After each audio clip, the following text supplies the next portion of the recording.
રમાબેન, કમરના મણકા બહુ જ પોચા છે, બરાબર, ઉંમરના લીધે. એટલે કેલ્શિયમ અને વિટામિન ડી ની ગોળીઓ ચાલુ કરવાની થશે. હા સાહેબ, શું વાત કરો છો?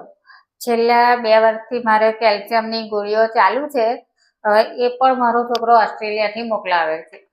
એવું છે? હા. તમારે એની જોડે બીજી કોઈ દવાઓ ચાલુ છે? હા સાહેબ, એસિડિટીની તકલીફ છે, એના કારણે મારે ગોળીઓ લેવી પડે છે. બસ, તો આ જ કારણ છે.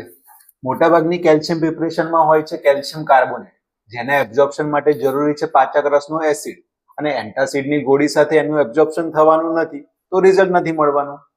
તો પછી ઓપ્શન શું?